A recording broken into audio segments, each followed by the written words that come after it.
Hello everyone. सो traders यहाँ पे देखिएगा, मार्केट क्लोज हो चुका करके, ठीक है। और आज मैंने कोई लाइव ट्रेड यहाँ पे नहीं किया करके, ठीक है। अब मैंने क्यों नहीं किया, बेसिकली आप खुद ही समझ गए होंगे कि मैंने यहाँ पे कोई लाइव ट्रेड क्यों नहीं किया करके, ठीक है। क्योंकि मार्केट एक आज फुल फ्लैट साइडवेज था, मार्केट में कोई मोमेंटम नहीं आया करके, ठीक है। और जस्ट मार्केट एक 150-200 पॉइंट के रेंज में यहाँ पे सिमट के और यहाँ पे फाइनली यहाँ पे क्लोजिंग दे दिया करके, ठीक है। इसलिए मैंने यहाँ पे कोई ट्रेड यहाँ पे किया नहीं करके, ठीक है। तो कोई यहाँ पे प्लान ही नहीं बना करके, ठीक है। पोजीशन की बात कीजिएगा तो फिर मैंने यहाँ पे कोई पोजीशन बनाया ही नहीं था करके, ठीक है। अगर यहाँ पे आते हैं पोजीशन बात करते हैं, तो मैंने फिर कोई पोजीशन बनाया नहीं करके, और यहाँ पे ऑर्डर बुक देखिएगा तो कोई ऑर्डर आज का नहीं है यहाँ पे, ठीक है। तो चलिए थोड़ा सा चार्ट को समझ लेते हैं, और मैंने यहाँ पे क्यों नहीं बनाया और मैंने कैसे डिसीजन ले लिया कि मैं यहाँ पे नहीं बनाने वाला हूँ पोजीशन है अपने यहाँ पे, ठीक है। देखिएगा यहाँ पे, उससे पहले थोड़ा सा अब चार्ट को एनालिसिस कर लेते हैं, क्योंकि हाँ, अगर हमें आज के डे में अगर ट्रेडिंग करना होता तो उससे हमें उसके प्रीवियस वाले जो डेटा है हमारे पास अवेलेबल थे, इस दिन हमें एनालिसिस करना पड़ता है यहाँ पे, ठीक है। इसके अकॉर्डिंग ही हम यहाँ पे बता अपना पोजीशन बनाने का जो भी प्लानिंग होगा वो हम करते हैं, अपना डिसाइड करते हैं यहाँ पे, ठीक है। तो मार्केट में क्या हुआ था, यहाँ पे देखिए मार्केट फ्लैट ओपनिंग हुआ था, और फ्लैट ओपनिंग होने के बाद मार्केट ने काफी अच्छा एक अपसाइड का मोमेंटम भी किया था करके, ठीक है। बट मार्केट में क्या हुआ, लास्ट मोमेंटम में काफी तेजी का एक स्पाइक हमें देखने को मिला सेलिंग साइड का यहाँ पे, ठीक है। इस तरह का जब स्पाइक आता है करके, तो जो भी यहाँ पे रैंडम जो बायर्स इन बिटवीन यहाँ पे बैठे हुए करके, क्या इससे मोमेंटम में क्या होता है, वो अपनी पोजीशन कट के निकल जाते हैं यहाँ पे, ठीक है। वो पोजीशन में होल्ड नहीं कर पाते, ठीक है। तो मार्केट ने काफी अच्छा एक रिट्रेसमेंट कर दिया। रिट्रेसमेंट करने से क्या होता है कि हम यहाँ पे थोड़ा सा जो बॉटम साइड के जो बायर्स है उनको हम कंसीडर नहीं करते यहाँ पे, ठीक है। क्यों नहीं करते, क्योंकि एक तो ऑलरेडी एक प्रॉफिटेबल बायर्स है, ठीक है। अगर मार्केट रिट्रेसमेंट करेगा भी तो ये टोटल लॉस लेने वाला नहीं रहेगा अपने पोजीशन में, जिसके कारण क्या ऑलरेडी ऐसे रिट्रेसमेंट अपने पोजीशन को स्क्वायर ऑफ कर लेता हूँ वहाँ पे, ठीक है। इसलिए हम यहाँ पे मेजर क्वांटिटी मेजर लिक्विडिटी में बायर का जो स्टॉप लॉस होता है उसको हम कंसिडर नहीं करेंगे यहाँ पे, ठीक है। अब देखिए मार्केट ने क्या किया, जस्ट एग्जैक्टली 47,000 के पास यहाँ पे मार्केट ने एक मोमेंटम किया बुलिश का, और मार्केट ने यहीं पे फाइनली क्लोजिंग दिया करके, ठीक है। अब देखिए मार्केट में क्या हुआ, अब यहाँ पे जो क्लोजिंग प्राइस पर जो बायर्स होते हैं ना, ये फ्रेश बायर होते हैं करके, ठीक है। क्योंकि क्लोजिंग प्राइस पर बायर और सेलर यहाँ पे दोनों अवेलेबल होते हैं, ठीक है। क्यों होते हैं, क्योंकि किसी को नेक्स्ट क्या होने वाला करके किसी को कोई पता नहीं रहता यहाँ पे, ठीक है। तो यहाँ पे दोनों पार्टी अपना पोजीशन बना के बैठ जाता करके, कि कोई बोलता है कि ऊपर खुलेगा, कोई बोलता है कि मार्केट नीचे खुलेगा या फिर नीचे जाएगा, जिसके कारण क्या होता है यहाँ पे दोनों पार्टी फ्रेश हमें देखने को मिल जाता है यहाँ पे, ठीक है। तो मार्केट में क्या हुआ, गैप ओपनिंग दिया। गैप ओपनिंग देने से क्या होता है कि जो क्लोजिंग प्राइस का जो सेलर्स है वो ऑलरेडी क्या हुआ, यहाँ पे ट्रैप हो गया, तो नहीं हुआ, यहाँ पे निकल गया। अब मार्केट में क्या हुआ, गैप अप ओपनिंग के साथ काफी अच्छी तेजी के मोमेंटम ही कर दिया स्टार्टिंग में ही करके, 4 से 5 मिनट में करके, ठीक है। अब इतनी अच्छी तेजी का मोमेंटम करने से क्या होता है कि हमारे पास जो क्लोजिंग प्राइस पर जो बायर्स होते हैं काफी अच्छे एक डिसेंट प्रॉफिट में हो जाते हैं करके, ठीक है। और काफी अच्छे डिस्टेंस में भी हो जाते हैं, जिसके कारण क्या होगा कि हम यहाँ पे बैठ के इनको तो हम टारगेट डायरेक्टली हम नहीं कर सकते क्लोजिंग प्राइस के बायर को, ठीक है। इसलिए मैं यहाँ पे टारगेट नहीं करने वाला था क्लोजिंग प्राइस के बायर्स के, ठीक है।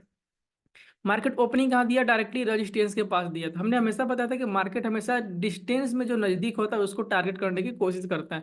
जब डिस्टेंस कभी ज्यादा हो जाता करके तो मार्केट क्या करता है, जो ज्यादा डिस्टेंस वाले को मार्केट टारगेट फिर नहीं कर पाता, क्योंकि काफी अच्छा डिस्टेंस के कारण कारण क्या होता है, वो एक प्रॉफिटेबल्स में कन्वर्ट हो जाता है करके, ठीक है, बायर या सेलर्स। मार्केट में क्या हुआ, अपसाइड का मोमेंटम तो आया, उसके बाद क्या हुआ, मार्केट देखिएगा कि डायरेक्टली ब्रेकआउट कर दिया, पहली बात है, ठीक है। वन वे में यहाँ पे ब्रेकआउट किया, प्रीवियस डे हाई का ब्रेकआउट किया यहाँ पे, प्लस में 47,500 का जो साइकोलॉजिकल लेवल है उसका भी यहाँ पे ब्रेकआउट कर दिया। अब ब्रेकआउट करने के बाद मार्केट में क्या हुआ, यहाँ पे कुछ छोटे छोटे मोमेंटम करने लगा, ठीक है। मोमेंटम करने के बाद जब मार्केट में एक अच्छा सा रिट्रेसमेंट हुआ करके, ठीक है। अब देखिए ऐसे रिट्रेसमेंट क्या होता है, यहाँ पे हम सोचते थे एक बाई का पोजीशन बना सकते थे यहाँ पे, ठीक है। अब देखिए अब मार्केट ने क्या किया, यहाँ से मैंने यहाँ पे पोजीशन इसलिए अवॉइड कर दिया, मैं यहाँ पे वेट करता था कि अगर मार्केट में मुझे बाइंग करनी है तो कम से कम या तो इसका लेवल का ब्रेकडाउन हो जाए यहाँ पे, तो मैं यहाँ पे बाई करने की सोचूंगा। यहाँ पे बाई करने के लिए नहीं सोचेंगे यहाँ पे, ठीक है। क्यों नहीं सोचेंगे, क्योंकि ऑलरेडी मार्केट ने गैप ओपनिंग देके एक बुलिश सेंटीमेंट क्या है क्रिएट कर दिया, ठीक है। उसके बाद क्या हुआ कि मार्केट में ओपनिंग होते हुए मोमेंटम भी कर दिया, तो ऑलरेडी यहाँ पे मेजर लोग भी यहाँ पे बुलिश सेंटीमेंट में यहाँ पे इन्वॉल्व हो चुके हैं, ठीक है। तीसरी चीज क्या है कि मार्केट ओपनिंग होते हुए ब्रेकआउट भी कर दिया, तो ऑलरेडी अगेन मार्केट फिर से बुलिश सेंटीमेंट यहाँ पे क्रिएट कर दिया। तो मल्टीपल कन्फर्मेशन जो यहाँ पे जो शो हो रहा है वो यहाँ पे बुलिश सेंटीमेंट ही शो हो रहा है करके, ठीक है। और फोर्थ कन्फर्मेशन, अगर मार्केट पुलबैक लेके, अगर जो ऐसे मोमेंटम में अगर जो बाई नहीं कर पाया होगा, तो अगर मार्केट पुलबैक लेगा तो लोग यहाँ पे आसानी से पोजीशन बनाना शुरू कर देगा, पुलबैक पे यहाँ पे बाई करना शुरू कर देगा यहाँ पे, ठीक है। तो यहाँ पे चार कन्फर्मेशन मिल रहे हैं बुलिश सेंटीमेंट का, जिसके कारण क्या होगा कि सारा जो कन्फर्मेशन होता है यहाँ पे बायर्स एक्टिवेशन का यहाँ पे शो करने लग रहा है करके, ठीक है। जिसके कारण मैंने यहाँ पे पोजीशन बनाना बाइंग का पहले अवॉइड कर दिया, ठीक है। और पुट की पोजीशन में अवॉइड किया। पुट की पोजीशन मैंने क्यों किया अवॉइड? क्योंकि मैं यहाँ पे बैठ के इनको टारगेट नहीं कर सकते, ठीक है। अगर मैं यहाँ पे पुट की पोजीशन बनाता तो टारगेट किसको करते, ठीक है, अपना। तो टारगेट तो हमारे पास है नहीं करके, हम टारगेट किसको कर रहे हैं? तो जब टारगेट नहीं है तो फिर पुट की पोजीशन बनाने से फिर कोई फायदा नहीं करके, ठीक है। अब रही कॉल की बात, तो कॉल की बात रही तो मैं तो यहाँ पे पोजीशन नहीं बनाएंगे हम। कॉल की पोजीशन अगर बनाना होता तो मैं, अगर इसका ब्रेकडाउन होता नीचे साइड का, जब यहाँ पे लोग सेलर सेंटीमेंट में यहाँ पे इन्वॉल्व हो जाते, बैठ जाता सेलर यहाँ पे आराम से, तो फिर उस सेलर को टारगेट करने के लिए हम फिर एक बाई का पोजीशन यहाँ पे बनाने की कोशिश करते हैं यहाँ पे, ठीक है। तो बट मार्केट ने वैसा किया नहीं। फिर मार्केट ने क्या किया, देखिए इसी पुल बैक पे साथ धीरे धीरे ऊपर बढ़ने की कोशिश किया। जब मार्केट इतना समय जब स्पेंड कर लेता है यहाँ पे, फुल फ्लैट साइडवेज हो जाता है करके, तो यहाँ पे मार्केट ये क्या होता है, साइकोलॉजी पूरी तरह चेंज हो जाती है। अब चेंज होने के कारण क्या होगा, इन लोगों को लगा कि चलो ऊपर से मैं सेल कर दूं, और नीचे से उन बाइंग का मोमेंटम को देख के वो यहाँ पे बाई करने की सोचेंगे। तब यहाँ पे बायर और सेलर यहाँ पे दोनों की साइकोलॉजी डेवलप हो जाती है। ऐसे कारण का मार्केट में क्या होता है कि मार्केट वोलाटाइल हो जाएगा, या तो मार्केट फुल फ्लैट साइडवेज हो जाएगा। तो इसके कारण मैंने यहाँ पे कोई पोजिशन बनाना यहाँ पे अवॉइड कर दिया, और फिर मार्केट देखिएगा तो टोटल फुल फ्लैट एकदम एकदम साइडवेज रह गया, ठीक है। तो इसलिए मैंने यहाँ पे कोई ट्रेड नहीं किया करके, ठीक है। तो कोई यहाँ पे प्लान ही नहीं बना, तो कोई मैंने यहाँ पे ट्रेड नहीं किया, और मार्केट ने बस एक हाई बनाया एक लो बनाया, इसी दोनों को प्रोटेक्ट करते हुए मिडिल में सिर्फ यहाँ पे घूमते रह गए यहाँ पे, ठीक है। उसी तरह निफ्टी को देखिएगा, ठीक है। कॉल की पोजिशन बनाने के लिए निफ्टी भी एक अच्छा कन्फर्मेशन था यहाँ पे, ठीक है।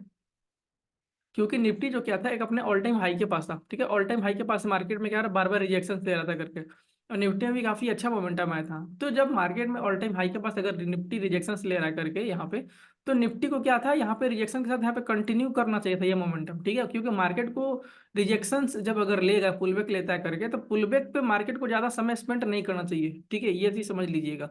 अगर मार्केट पुलबैक पे ज्यादा समय स्पेंड कर रहा है तो समझ लीजिए कि वो पुलबैक यहाँ पे ट्रैप करने वाला करके, ठीक है।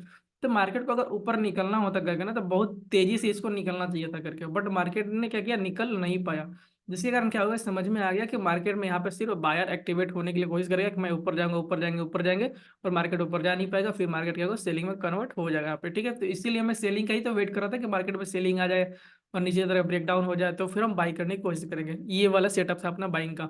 बट मार्केट ने वैसा किया नहीं, तो इसलिए मैंने फिर यहाँ पे जो पोजिशन बना था मैंने यहाँ पे टोटली अवॉइड कर दिया यहाँ पे, ठीक है। और काफी छोटी यहाँ पे रेंज में मार्केट ने काम किया।